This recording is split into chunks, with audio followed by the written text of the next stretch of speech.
when it really should be on the royalty. The percentage royalty is paid on gross sales. Most are going to be between like 4 and 8% of gross. That's typical. And that's going to be paid weekly or monthly, depending on the industry segment. These agreements are for 10 years. So if I buy a restaurant, and let's say my average sales are $1 million for easy math, and my royalty is 6%, it doesn't matter if I make a profit or not, I'm paying $60,000 a year back to the franchisor. So A, you better run the numbers and make sure that this thing makes money after paying royalty. Because in the disclosure documents, the franchisor is presenting their financials. They don't pay royalties. We pay royalties as franchise owners. Let's make sure the numbers work. Second, I'm going to look at those numbers and I'm going to make sure, what am I getting for this? What is the franchisor doing for me to pay them 6%, 8%, 10% of revenues ongoing? And that ends up being a big number. Now, royalties are not a bad thing because we want the franchisor to be tied into our success, but we need to make sure that you can justify it, it makes sense, and we can quantify what I'm getting for that. In addition to the royalty, there's an advertising fund usually, which might be 1%, might be 0.5%, could be 2%. That is in addition to the royalty. So if our royalty is 6% and marketing fund is 1, I'm going to pay 7% of my sales back every month. So again, I just need to make sure the numbers work. Next, I'm also going to talk to franchisees and go, hey, what have they done for you on that marketing? Have you seen those dollars come back? Every franchise system, the only way we can really capitalize on the fact that we're buying into a franchise, spending the time doing the due diligence, talking to other franchise owners. It's one of the best ways to figure out, A, is this a good business? B, is the franchisor going to really care about me and support me? And C, is the culture of this franchise, is it working? Usually when you call a franchisee in a system, you'll know instantly how things are going. It's going to be a very happy or a very sad call. And a lot of times you can pick up quickly. Is the franchise system run like a family? Is there a culture of caring and support? And is the franchisor looking at franchisees like they're his own business? Or are they looking at them like a paycheck? And good franchise systems are tied to their franchisees intensely and doing everything they can to help them be successful. Some franchise systems will sell product to franchisees, which is okay. In the franchise disclosure document, they have to tell you whether they're selling that product at a market. It's required. They cannot sell the product to you without disclosing it, and if they're making money on it, they have to disclose that too. It's okay to have a franchise system making some margin on that. That's not the end of the world. I want to make sure that the price point that I'm getting as a franchisee is still beating what I can get out of the market. If we've noticed any time recently, there are not a whole lot of Quiznos anymore. That was number 2. I mean, Quiznos was right behind Subway. A lot of ways had a better product. I mean, there was a lot of advantages to it. 5,000 units shut down overnight. Largest class action lawsuit in franchising history. The franchisor was requiring franchisees to buy the bread, the tomatoes, the lettuce, the meat, everything through them. They were price gouging. People couldn't make money. The whole thing shut down. If we do our due diligence and if we do our research before we go into it, we can know these things. We can figure these things out. We can make sure we're dealing with a franchise that cares about us and is going to look out for us and make sure that they're doing everything in their power to help us be successful. One of the tools in franchising that we have as a franchise investor is the franchise disclosure document. Every franchise has to give you this thing. It is a monster 140-page contract. Not a whole lot of fun. Certainly not something that people just dive into and have enjoyment reading. I always recommend get a franchise lawyer. There's like 3 here in Atlanta that I recommend that are just great people and can help you do this. Don't skimp. Don't go cheap on stuff that's going to help you evaluate. A lawyer might charge you $1,000. Here's a totally wacky idea. Spend $250 on a plane ticket and $50 on a one-day rental car and go out and meet the franchisor, meet the franchisees, go out and spend time in person with them. The only way we get the true advantages of investing in a franchise is figuring out, using the tools to figure out if the franchise we're looking at is the right one and the best one for us. The disclosure document has to give you this information. It has to tell you about lawsuits. It has to tell you about bankruptcies. It's got to tell you about failed franchises. All that stuff is in there. At the end of the document, there's an exhibit that holds all the contact information for every franchisee, the people who bought into it and the people who have left. What better tool could we have than calling people who have done what we're considering doing, asking the questions, spending time with them, and getting to know whether or not they've had success in this franchise investment and helping us make a better investing decision. I mentioned this earlier, but if you did not get a little form too, again, some of these slides have links in them, so put your email down on that form and we'll email you the slide.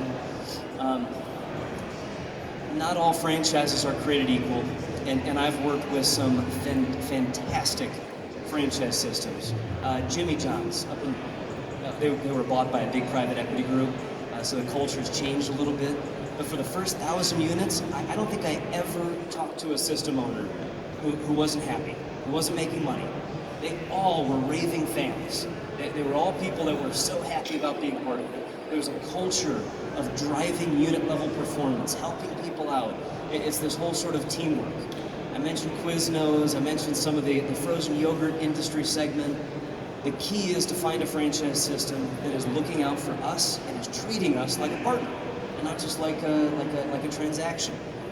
All that stuff has to be disclosed. On the bottom link here, there's links to California, the Department of Business Oversight, and Minnesota. They have a database that's publicly available. You can download FDDs on any franchise that's registered in those states. When do you normally get the franchise disclosure document? Is that after you've made the decision, or is that during the process? It's required that you get it at least 14 days before you sign. So you have to get it before you execute. A lot of franchises don't want to just throw it out there because it's like a buzzkill. So they kind of want to wait till later in the sales process to give it to you. But they have to give it to you. So at some point, I get that. I mean, this is one thing that I coach franchises on, is if someone knows what they're talking about and they've seen an FDD before and they ask for it early on in the sales process, give it to them. And if you're on a call and you've already seen some of these, I wouldn't hesitate to do that. Say, hey, can you send me this? I'd like to start evaluating it. I'm further along in my franchise knowledge than most, so it's not going to scare me away. Just send me the document. So you can get it earlier. Definitely. Yeah, there's nothing preventing them from sending it to you as early as they choose to. On these state databases, though, we can pull back down FDDs without talking to anyone. And instead of talking to the franchisor, I can get them from here. So if we're looking at a hair care franchise, why not go on here and pull down FDDs for every competing hair care franchise? Look at how successful they've been, look at their fee structures, figure out what they're doing right, what they're doing wrong. It's going to help us make a better decision, better buying decision. Again, I'll send you those links in that presentation. There are certain states that require registration. Georgia's not one of them. So 27 states, the light blue states, do not have any filing requirements. The reason I think this is important is not one single government agency has verified a Georgia-based franchisor when you receive their FDD. No one's looked at it. And it might seem like it because it's a big document, it looks impressive, everything's organized. No one has approved a franchise in the state of Georgia. If we're in California, the Department of Business Oversight has to approve it. New York's the New York Department of Law. My point is, again, get a lawyer to review the FDD before you sign it. It's worth $1,000.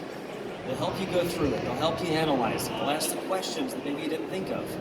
And it's absolutely worth the time and effort to spend the money on it. Other states, the light green states, are filing states, and you have to pay an application fee as a franchisor, but they do not review the FDD either. And then the dark green states will look at the FDD, so New York residents, that kind of thing. things that I'm looking for in a franchisor. I want them to be growing, but I want there to be a balance of support and growth. Usually, 9 times out of 10, and I've been doing this for 20 years, when you see that brand that is like doing that, like skyrocket growth, it's probably tough for them to really deliver the support and the resources to the people that they're selling this to. To me, it's a little bit of a warning flag. I wouldn't say that I absolutely know if they're selling very quickly, but I would look critically at them. I guess I can say this, but Burger Rim, Burger IM is one that recently came out with all kinds of problems. And I can't tell you how many times their marketing was exceptional. They had a phenomenal sales process. They sold 700 units and basically bankrupted the company. Just shut the whole thing down. So all these people lost all their investment, lost all their money they put into it. And I think if people had done a little bit of due diligence, a little bit of looking at it, they could have picked this stuff out. These guys were just selling units. None of them were opening. There's like 100 of them that opened, and they had sold 700. Those are the kinds of things that if we spend the time looking at the documents, hire some help, a lawyer to help us, we'll figure that stuff out. We'll avoid those kind of colossal mistakes. I want them to be growing. I want them to be supporting, focusing on that balance. Brand integrity. The blessing and the curse of franchising is, the blessing part, we'll start there, is that we're all operating under the same name. So I open up a location over in Atlanta, you open up one in Chicago and New York, people are starting to hear about us, we're marketing under the same name, the high tide's raising all ships, more people are coming in and buying our product because of it, that's great. The downside is, I'm operating in the same brand you are, and I start screwing up the brand. And I start giving bad customer service. People have bad experiences. That shows up on Yelp. That shows up on Facebook reviews. It shows up in all these different categories. Our business is going to be impacted. And I wouldn't say if we see one bad Yelp review online that should kill the franchise opportunity. But if I see a lot of them, I want to ask the franchisor, what are you doing about this? Because if I invest in this, my livelihood is tied to your ability to keep that brand equity and to keep our brand meaning something positive. So are you going out and helping these people? Is this one bad franchise instance? Or is it common? Is it happening more? I want to look at that carefully. I want a franchise that is awarding the franchise to me, not selling it. I want a franchisor that is looking at me like a team member they're hiring. And they're asking me questions as if they're hiring me. They're making sure that I'm the right fit, making sure I have the right personality, the right skill set, that I'm in the right market. If I walk in and the first meeting with someone, you're asking for the check, they're trying to close me, it's like, there should be red flags. You're not really concerned about me, you're just trying to generate the transaction. And these things you can think about if you slow down and just look at the interaction. The franchisor should be continuing to find ways to drive value through scale. This is a huge opportunity if it's done right. The franchisor has the ability to go out and renegotiate with vendors, advertisers, everyone out there, because they're in charge of the whole network. And if they're doing their job as the franchisor, my cost should go down. My advertising expenses should go down. My cost of buying the chicken, if I'm in a chicken restaurant, should go down. All this stuff should be reasons for me as the franchisee that I should invest. If they're not doing it as the franchisor, it probably doesn't make sense to invest in that system. And you can't quantify my royalty percentage. I'd like them to have strategic advantages and ways that they can help me be more successful. Shoney's has been a brand that we've worked with for a little while. Their whole presentation is they guarantee they're going to negotiate your food costs more than what you're paying them in royalty, 6%. That's their whole presentation. So you can quantify being a part of this franchise just by that. Most of the stuff that I've found to be effective in helping evaluate a franchise interaction, it's not pens and paper, business planning stuff. It's having spending enough time to figure out who you're working with. I mentioned this with Patrice, the Patricks, and Cassie, who was here a moment ago. Make sure you're lining up with someone that you feel is genuine, that they care about you, you can work with them, they communicate the same way you communicate. It's a lot like a partnership. And if you go into a marriage or a partnership with someone who you just can't stand, you can't get along with them, it's probably not going to end up well. So I recommend putting in as much time with people before we make a buying decision to make sure you line up, make sure that you can fit with them. Now, I happen to be someone who works with new franchises. I launch franchise brands. So I'm a big believer when it comes to franchising. The bigger the franchise, it's not always better. I mean, certainly there's value in having a big brand, but it's not always the best investment for us necessarily. So I think a lot of people's first assumption is like Subway. Subway's a huge brand. I mean, we see Subway everywhere. They're on TV. They've got, Super Bowl commercials. The assumption would be, well, that must be the most successful food service franchise. The average Subway franchisee makes about 40 grand a year. And that's if you're working in the restaurant. If you're not working in it, you make about 20 grand a year. Now, a lot of Subway owners own anywhere from like 10 to 30 locations, so it ends up adding up and being a good investment for them. But my point is, we need to know what we're going to make, what our investment as a franchisee is going to get us, not necessarily how successful the franchisor is. That's what we care about. In the disclosure document, there's a thing called an Item 19 earnings claim. It's not required, so a franchise doesn't have to do it. If they do, and I recommend, to me as a franchise buyer, I want an Item 19. If you don't have it in there, I'd be wondering why. The Item 19 discloses the franchisor's financials in the business. So if I'm selling a hamburger restaurant, it would show my hamburger restaurant's financials. If I don't have an Item 19, I'm not supposed to show you anything for numbers. So it's hard to make a buying decision if I can't figure out what the financials are on the bottom. So I would go straight to Item 19 when I'm looking at the FDD and I'd figure out, is this thing viable financially? Does it make money? The most important thing to us as a franchise owner is the bottom line profit, not the top line revenues. Their stores could be doing $7 million a year, and if they're losing money, it doesn't do any good for us. So I'm looking at that net profit after royalties, after marketing fees, all those things. Now, big franchise systems might have people, a whole team like this, this well-dressed team of people that are helping with every part of franchising. Someone who's going to help you with coaching, marketing, operations, finance, management, all these different categories. That's great. I think you can have the same support from one entrepreneur who's totally vested in their franchise, from someone who has the background and the expertise to do all these things. My point is when I'm looking at a franchise, I want to make sure that franchisor has these covered. Are you going to help me with marketing? Are you going to help me hire people? Are you going to help me operate? Are you going to help me negotiate my lease? Are you going to help me with my finances? Those are the things that I need as a new business owner. I need to make sure I've got the resources to help me do that more effectively. Last slide here, and I've brought it up a couple of times, but I'm a huge believer in owner-operated businesses.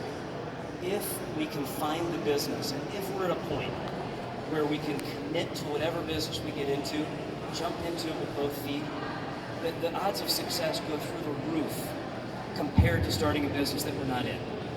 And this client that I helped franchise, I had an epoxy flooring franchise that we set up about 10 years ago.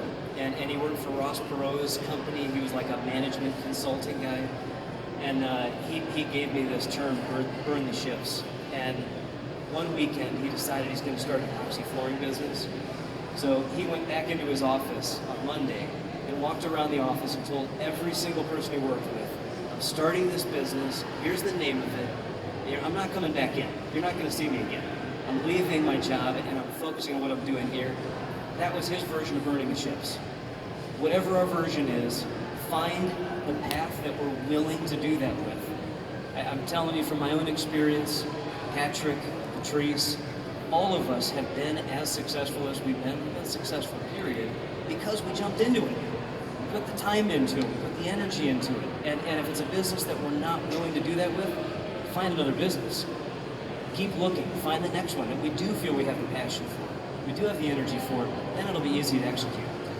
Again, fill out those forms if you'd like us to send an email to it. There's some links in there too that can hopefully be helpful. I'm local here too. Happy to talk with anyone, anytime. Thank you so much for joining us and coming here to the workshop. I appreciate it.